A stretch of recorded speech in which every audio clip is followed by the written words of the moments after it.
This is my true story. I was a father who worked my whole life, only to be betrayed by my own blood. My son once held my hand as a child, but years later, those same hands tied me to a chair.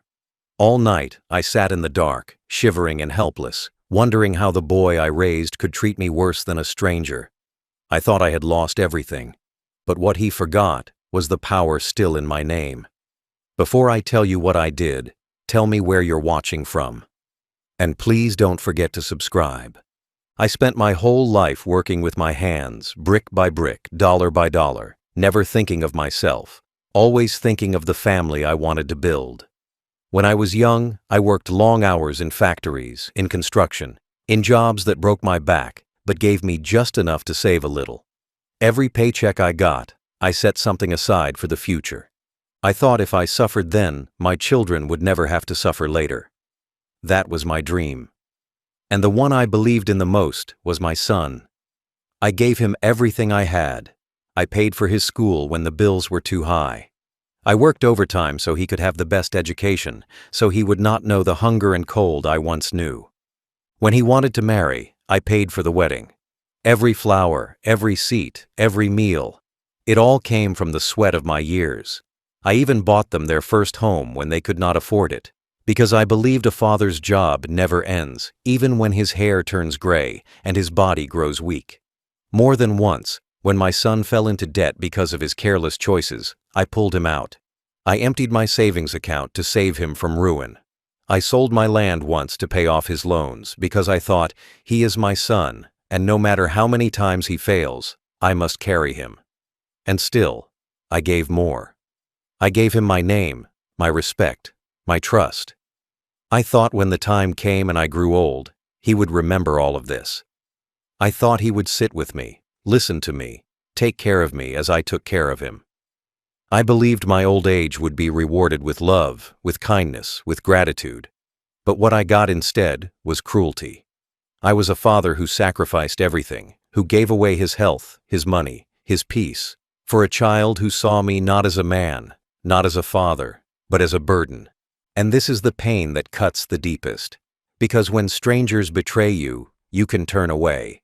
But when your own blood looks at you like you are nothing, like your life has no value, the knife goes deeper than flesh. I sit now and remember all the times I carried him in my arms when he was sick, the nights I stayed awake by his bed when he had fevers, the mornings I walked miles to work just so I could afford his school books. I remember the joy on his face when I bought him his first bicycle. I remember the tears in his eyes when I handed him the keys to his first car. I thought those were moments a son never forgets. I thought love was strong enough to stay in his heart. But I was wrong. He forgot. Or maybe he never cared. I am a man who built his son's life at the cost of his own. And when I looked into his eyes later, when I saw the coldness, when I heard the cruel words, I realized my decades of sacrifice meant nothing to him. To him, I was just old, weak, and in the way. And that is the greatest wound of all. At first it was small, a tone in his voice, a look in his eyes. I remember the way he used to call me Dad with warmth. But slowly, that word started to sound different, cold, empty, like it was an obligation, not love. He began to treat me like I was in his way. If I sat in the living room, he would sigh and turn up the volume on the television as if the sound of my breathing bothered him. If I asked a question, his answers grew shorter, sharper, as though my words were wasting his time. There were moments when I caught him staring at me with irritation, like a man forced to care for someone he didn't want to be near. Those looks cut deeper than knives, because I knew this was my son, the boy I carried in my arms, the boy I gave my whole life to. It didn't stop there. My hands, once strong enough to lift beams and build houses, had grown weak with age. They trembled sometimes when I tried to lift a cup or button a shirt. Instead of helping me, my son mocked me. He called me dead weight, laughing under his breath as if my weakness was a joke. One day, I dropped a glass in the kitchen. It shattered across the floor, and I bent down slowly to pick it up. My back ached, and I struggled. He stood there, arms folded, smirking. He didn't offer a hand. He said, "Pathetic. Can't even pick up a glass." That word, pathetic, echoed in my head all night. I lay awake, staring at the ceiling, asking myself how my own child could see me this way. Soon, his cruelty grew bolder. He stopped talking to me unless it was to complain. If I asked for water, he rolled his eyes. If I asked about his day, he ignored me. When I tried to tell him stories of my past, the same stories of sacrifice that built his life, he cut me off and said, "No one cares." I was a ghost in my own home, walking from room to room, careful not to disturb him, careful not to draw his anger. My footsteps grew quieter, my presence smaller, because I did not want to be the target of his words. But silence did not protect me, because cruelty, once it starts, only grows. The first true wound came one evening. I was eating at the table, my hands shaking as I lifted the spoon. He looked at me and said, "You're like a baby who never learned how to take care of himself." His wife laughed. I felt my face burn, my heart broke, but I swallowed my tears. I told myself maybe it was stress, maybe he didn't mean it. But deep inside, I knew the truth. My son was no longer my son. He saw me as nothing more than a burden to carry. And yet, I stayed silent. Because I still believed, still hoped, that the boy I raised was hiding inside him somewhere. It happened on a night colder than most. I had felt the distance growing for months, but I never thought his cruelty would go that far. We argued that evening, not even over something big. I asked him why he always treated me like I was unwanted. My voice trembled, but my words were honest. He snapped. His face twisted with anger I had never seen before, not even when he was a rebellious teenager. He shouted that I was nothing, that I lived under his roof like a parasite. I reminded him softly that this house was mine, built with my sweat, owned by my name. That only made him angrier. He stormed out of the room and came back with a rope. At first, I thought it was just another threat, another way to humiliate me with words. But no. His hands moved fast, rough, furious. He grabbed my arms and forced me down into the wooden chair in the corner of the living room. My body is old, my strength long gone, so I couldn't fight him. His fingers worked the rope around my wrists, tighter and tighter, until I felt the burn of fibers cutting into my skin. My heart raced, my breath quickened, but he didn't stop. He tied me like a criminal, like I was less than human, my veins throbbing under the pressure. When I begged him to let me go, he leaned down close, his eyes burning with cruelty, and whispered in my ear, "Now you know what useless feels like." Those words pierced me more than the rope. Then he walked away. He left me there in the dark, bound to a chair, shivering. I heard the door close, the lock click, and then silence. The kind of silence that feels heavier than any noise. Hours stretched like years. My body ached, my wrists throbbed, my throat went dry. But no one came. I thought of calling for help, but my voice was weak. And even if neighbors heard, what shame would it be to tell them my own son had done this? Every creak of the house mocked me. Every tick of the clock reminded me of the boy I once carried in my arms. The boy I once sang to sleep, now treating me worse than an enemy. The rope cut deeper as I tried to move, but there was no escape. My body trembled with cold. My soul trembled with sorrow. I had never felt so helpless in my life. I was no longer a father in that moment. I was a prisoner. I sat in that chair as the night swallowed me whole, the rope biting into my wrists, every second dragging like a lifetime. My body trembled, but it was not just the cold that made me shake. It was the weight of shame pressing down on me. I could feel my pulse pounding against the knots, every heartbeat a reminder of my weakness. The wooden chair groaned beneath me whenever I shifted, yet it held me still, a throne of humiliation built by my own blood. I listened to the silence of the house, broken only by the sound of my shallow breathing, and in that silence, I heard my memories. I remembered the nights when he was just a little boy, fever burning his skin, and I sat awake by his bed, wiping his forehead with a damp cloth, whispering that everything would be all right. I remembered carrying him on my shoulders through crowded fairs, his laughter rising above the noise as though the world belonged to him. I remembered buying him shoes when my own were worn thin, telling myself my son must always walk with pride, even if I walked with pain. Now here I was, bound and trembling, treated not as a father, but as an object to be discarded. The rope carved red lines into my skin, deep and raw, but the wounds inside me cut far deeper. Every hour stretched into an eternity.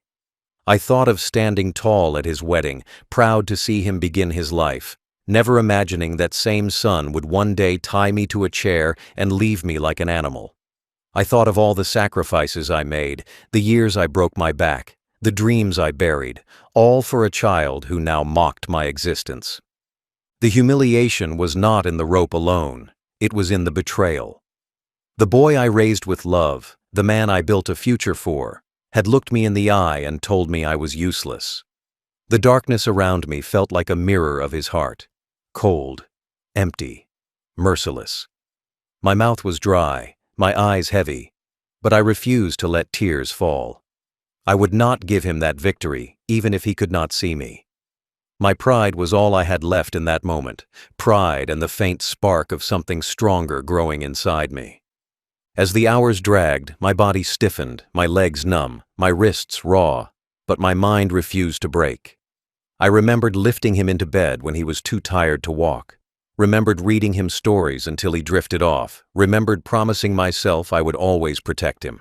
Now I asked myself, who protects the father when the son becomes the enemy? The humiliation was complete, yet inside the pain, something began to shift. My son thought that night he had stripped me of everything. He thought by tying my hands he had taken my dignity, by leaving me alone he had stolen my worth. But what he forgot is that power does not always live in strength of body. Power also lives in the things unseen, in the names written on paper, in the property signed under law, in the inheritance waiting in silence. He thought the rope made him stronger, but the truth was, even bound to a chair, I still held the future in my hands. This house he lived in, this roof he stood under, these walls he called his own. Every single brick was mine. It was my name on the deed, not his. The land he walked on had been paid for by my sweat, by decades of sacrifice, by the life I gave up so he could rise. And more than that, I still had the savings, the inheritance, the fortune I built brick by brick over years of labor and quiet saving. $2.2 million sat under my name, untouched, waiting for the day I would pass it to him. He assumed it was already his, assumed the future was promised, assumed I was too weak, too old, too tired to change the course of destiny. He was wrong. As I sat in that chair, wrists burning, back aching, heart trembling, I began to remember that truth. I was not just an old man tied with rope. I was the man who owned this home, the man who held the wealth, the man whose decision could change everything. My humiliation that night was real, my pain unbearable, but it was not the end. He thought he had reduced me to nothing, but in his arrogance he had forgotten something important. The one tied to the chair was still the one who held the key to his life. The dawn finally came after the longest night of my life. The first rays of light slipped through the window and touched my face, but they did not bring warmth. They only revealed the marks on my wrists, deep grooves where the rope had cut into my skin. My body was stiff, my throat dry, but my mind had never been sharper. I looked at those bruises, and I knew the truth. This was not just cruelty, it was betrayal. It was not just a moment of anger, it was a message. My son had shown me what he really thought of me, what value he placed on the man who gave him life. He wanted me broken, humiliated, erased. But he had forgotten that even in my weakness, I still held power. And in that quiet morning, I made a choice. I decided that day that my son would never taste a single cent of the fortune he believed was his. I decided the sacrifices I made, the blood and sweat that built my wealth, would not be his reward. Instead, I would take everything he counted on, everything he thought was guaranteed, and I would place it beyond his reach forever. The anger in my chest had turned to something harder, something colder. It was no longer just sadness. It was resolve. He thought tying me to that chair made me helpless, but all it did was give me time to think. As the hours passed in the dark, my humiliation turned into clarity. I realized that the only way to take back my dignity was not to raise my voice, not to strike with fists, but to strike with the very things he valued most: money, name, reputation. He tied my hands with rope, but I would tie his future with law. That was the path I saw in front of me as the sun rose. I remembered every time I saved him, every time I bailed him out of debt, every time I sold something of mine to keep his head above water. I remembered how he thanked me with a smile back then, and how quickly that smile turned to mockery when my hands grew weak. I realized those sacrifices had not raised a man. They had raised a tyrant. And tyrants must be brought down not with violence, but with justice. I thought of the $2.2 million still in my control. I thought of the papers waiting in my lawyer's office, papers that could be rewritten in a single afternoon. He believed the inheritance was untouchable, that my love was blind, that no matter how he treated me, the fortune would one day fall into his lap. But that morning, I swore to myself that it never would. My decision was not made in anger alone. It was made in sorrow, in truth, in the realization that my son no longer saw me as a father. He saw me as a burden, a stepping stone, a wallet. If I died tomorrow without changing my will, every dollar I had saved would feed his cruelty, strengthen his arrogance, give him more power to hurt others. I could not allow that. My wealth was built by pain, by sacrifice, by endurance. It would not become the fuel for his cruelty. I decided it would go to those who knew the value of dignity, those who understood respect, those who needed it more than he ever did. The morning light grew stronger, and so did my resolve. My wrists ached as I rubbed them free from the ropes once he left, but I felt no weakness. I felt only determination. I promised myself I would walk to my lawyer, show him the marks, and erase my son from every page of my future. I would call the police, not out of revenge alone, but out of duty. To myself, to the years I sacrificed, to the truth of what had been done to me. That decision was the only thing that gave me strength as I stood from that chair, my legs shaking, my back bent. The decision was heavy, but it was also liberating. He thought he had silenced me. He thought the humiliation would break me. But that morning, I realized humiliation can turn into fuel. Pain can turn into fire. And a father's resolve, once lit, cannot be extinguished. I decided then and there. He would face justice, and he would face it not in my living room, but in the courts, in the eyes of the law. Under the weight of truth, he could not escape. That was the moment my torment turned into revenge, and my revenge turned into justice. The morning after that long night, I rose with a body that felt like it had aged 10 more years, but with a mind sharper than it had ever been. My wrists burned, the skin lined with deep red marks where the rope had chewed through, but I hid them under my sleeves and dressed with purpose. Every button I fastened, every step I took out of that house, carried a weight. My son believed he had broken me, but in truth, he had awakened something inside me that even I had forgotten existed. As I walked down the street, the cool air hit my face, and for the first time in years, I felt in control. My destination was clear. I was heading to my lawyer. The walk was slow, my back bent, my legs stiff, but each step carried memories of the sacrifices I had made. I remembered every extra shift I worked, every night I came home exhausted, every dollar I set aside not for myself, but for my family. And now, all those years of sacrifice gave me the power to undo my son's greed. When I stepped into my lawyer's office, he looked at me with surprise, then concern. His eyes dropped to my wrists as he noticed the raw burns hidden under thin fabric. "What happened?" he asked quietly. I did not cry. I did not stammer. I told him the truth. I told him how my own son had bound me, mocked me, and left me in the dark like trash.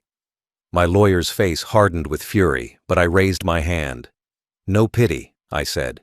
"We have work to do." I asked for my will. That document, that quiet piece of paper, held the key to everything. My lawyer slid the folder across the desk, his fingers hesitant, but I did not hesitate. Erase his name, I said. Remove him completely. The pen felt heavy in my hand, but I signed with steady resolve. Line by line, we rewrote the future.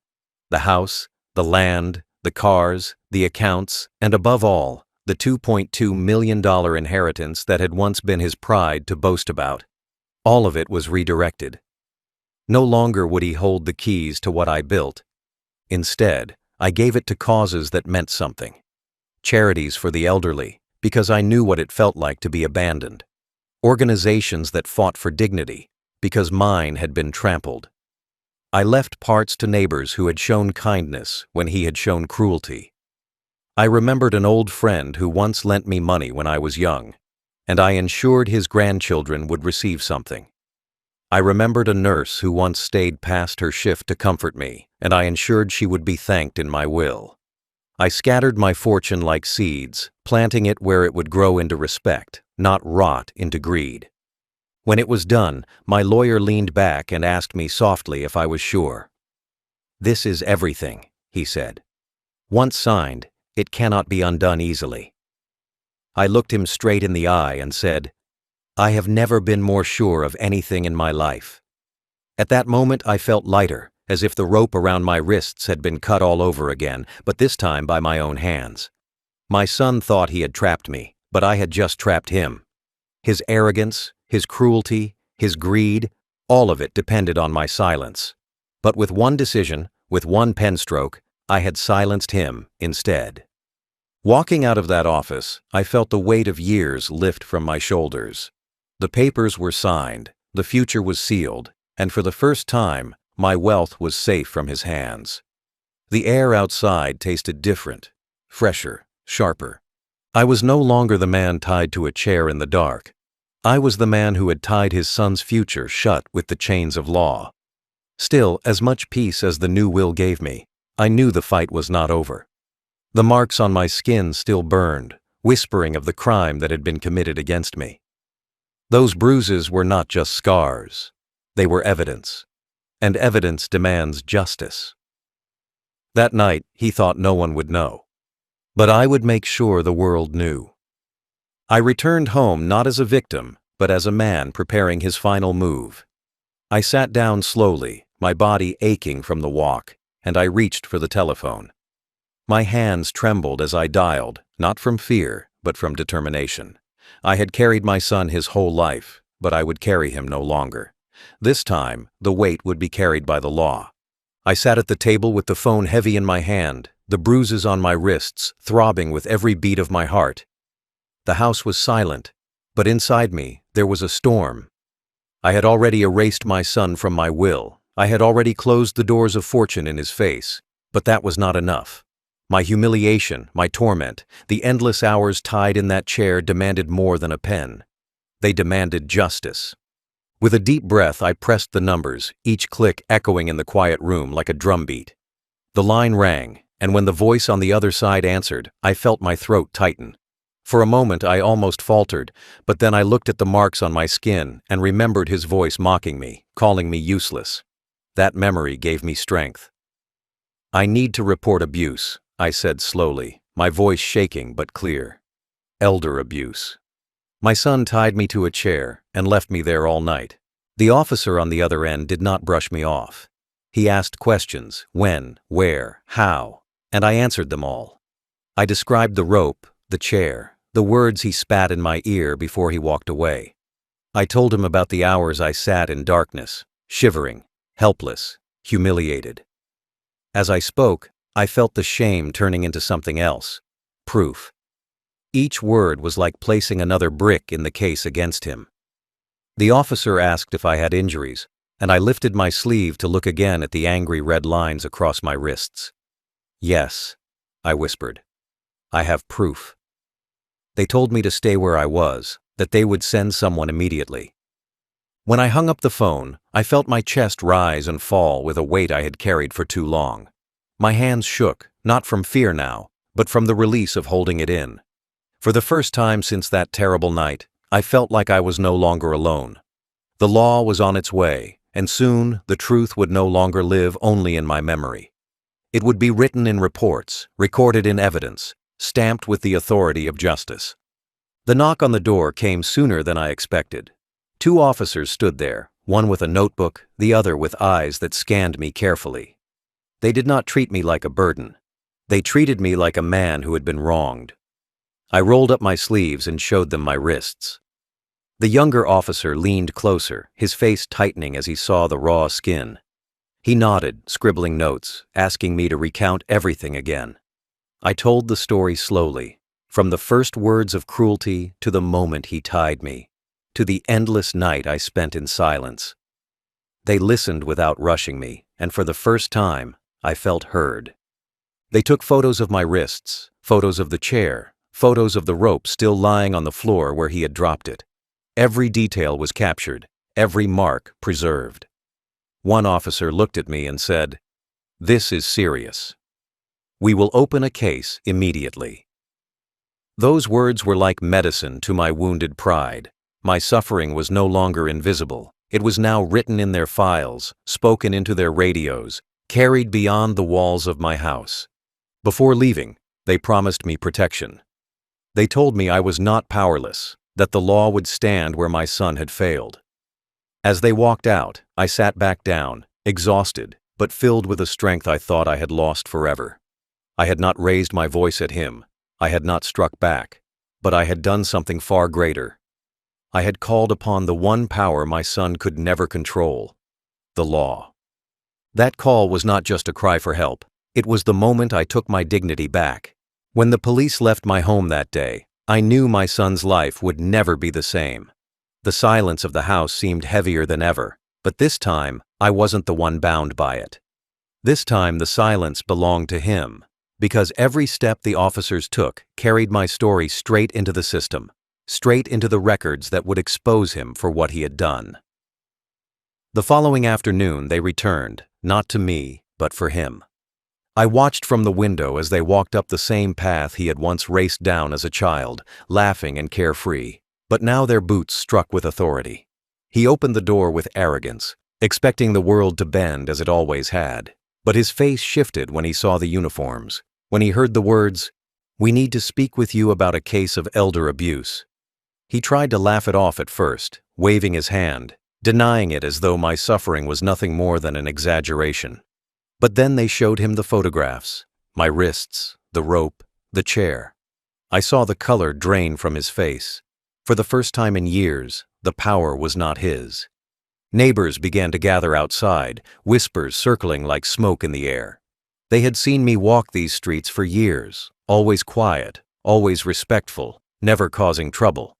And now they saw the truth unfolding, that the very son I had raised, the man I had built a life for, had turned into the villain of his own father's story.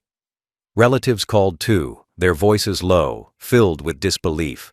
Word spread fast, faster than I expected.